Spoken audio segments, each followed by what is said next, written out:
안녕하세요. HLB에서 뉴스 기사가 이제 쏟아지고 있습니다. 1월 20일에 12시에 기사가 나왔는데 HLB가 전문 경영인을 선임했습니다. 그래서 김동건 사장을 선임했는데 이렇게 되면 이제 진항공 회장이랑 각자 대표 체제로 전환하게 됩니다. 그래서 여기 계시는 분이 바로 HLB의 경영 전략과 엘레바 등 미국 계열사 바이오 사업을 진두지휘하게 되고요. 자, 이분의 이제 직함은 어떻게 되느냐? 최고 경영 책임자 CEO로 됩니다. 그래가지고 주주총회에서 정식 선임할 예정이라고 하는데, 자, 경력은 어떻게 되는지 보도록 하겠습니다. HLB가 시가총액이 5조 원이거든요.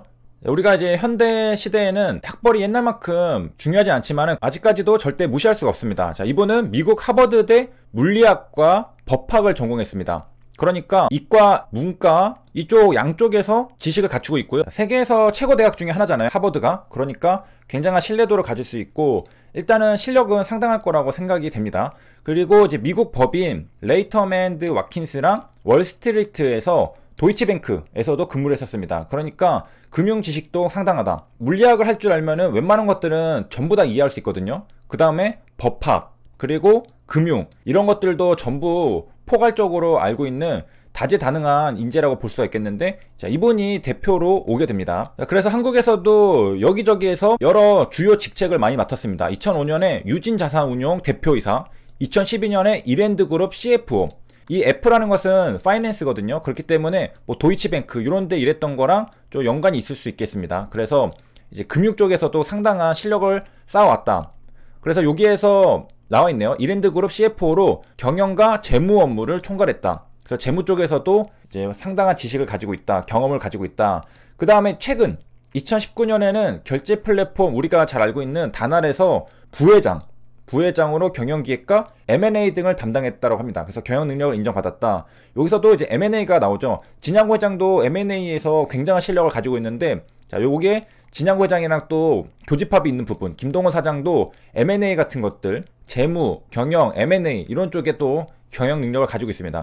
그렇게 해가지고 2020년 6월에는 HLB COO로 합류를 했었는데요. 여기에서 이제 엘레바랑 이뮤노테라피틱스 관리에 집중하며 재직해 왔습니다. 자, 이분이 이제 승진이죠. HLB의 최고 경영자로 합류를 했습니다. 그래가지고 이제 전반적인 HLB의 경영 전략이랑 그 밑에 자회사 엘레바랑 이뮤노테라피틱스랑 여러 미국 계열사 바이오 사업을 진두지휘할 것으로 보인다고 합니다. 자, 그래서 이렇게 HLB가 지금 진행하는 이유는 이제는 신약 개발 기대감으로는 더 이상 주주님들의 그러한 기대감을 만족시킬 수가 없습니다. 이제는 실제로 실적을 내야 할 시기이기 때문에 그러한 목적을 달성하기 위한 진행으로 보이고요. 그렇기 때문에 국내에서 손꼽히는 금융 전문가 김동건 사장을 통해서 뭐 재무, 관리부문 사업구조를 개선해서 결국에는 수익성을 높일 것을 기대된다. 그러니까 이제 더 이상 신약 개발의 기대감이 아니라 진짜로 수익성을 내는 것이 굉장히 중요하다는 것을 인지를 하고 있고, 또 그렇게 최고 경영자를 김동건 사장으로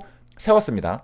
그래서 여기서도 이제 요약을 해줬는데, HLB 관계자가 법무, 금융, 신사업 개발 오랜 경험을 가진 김동건 사장이 선임되면은 바이오 사업에 내실을 다지고 가시적인 성과 창출을 위해 매진할 것을 기대된다. 여기서도 또 한번 언급됐죠. 가시적인 성과 창출, 수익성. 그러니까 지금 이 김동건 사장이 전문 경영인으로 오는 이유는 HLB가 이제는 수익을 내기 위한 그러한 행보로 우리가 해석할 수가 있겠습니다. 자, 이게 지금 주주총회에서 정식 선임할 예정이라고 하고요. 자, 그동안에 HLB가 M&A를 통해서 몸집을 불려왔잖아요. 외형을 키워왔고 파이프라인도 여러 가지 확보를 해왔습니다. 자, 그런 것들을 토대로 이제는 수익을 내야 되기 때문에 전문 경영인을 통해서 그렇게 진행하는 것으로 우리가 판단할 수가 있겠습니다. 자, 이제 참고로 이제 용어 설명을 하나 드리면은 여기에 우리가 COO는 그렇게 익숙하지가 않은데요. HLB에서 COO로 합류를 했었습니다. 자, COO의 O가 뭐냐? Operating입니다. 이것은 운영하는 것이거든요. 그래서 기업 내에서 사업을 총괄합니다. 무슨 말이냐면은 일상 업무를 원활하게 추진하기 위한 의사결정을 행하는 최고 운영 책임자입니다. 어쨌든 COO도 높은 자리거든요. HLB 내에서도 일단은 높은 자리에 있었습니다. 한국에서 COO는 어느 정도 위치라고 생각하면 되냐면은 CEO가 사장이고 COO가 부사장을 맡는 경우가 많습니다. 그러니까 여기 있는 이 김동건 사장은 HLB에서는 COO, 부사장급의 지위를 가지고 있었다가 이번에 CEO, 사장이 됐던 것입니다.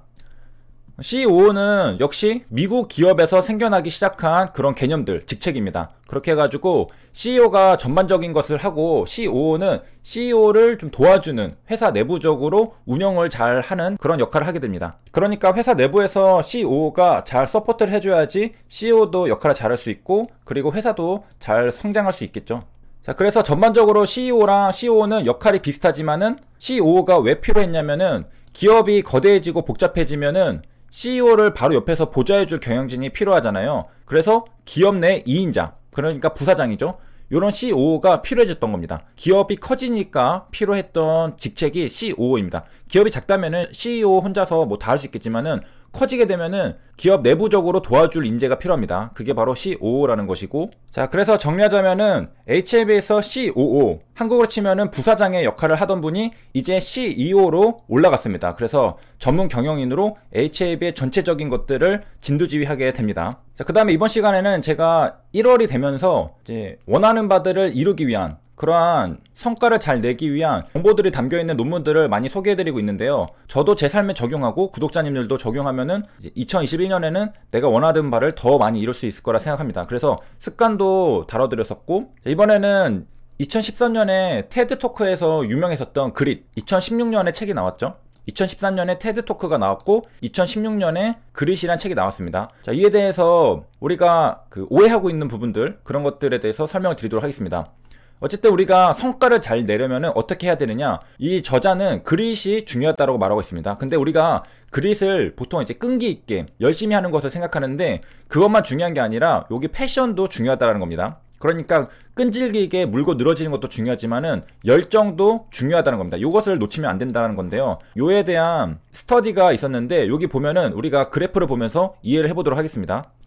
자, 여기 그래프를 보면은 이제 스터디 2의 그래프인데, 여기 잡 퍼포먼스가 있죠. 그러니까 성과를 측정한 겁니다. Y축은 성과고 X축은 퍼서베런스인데요.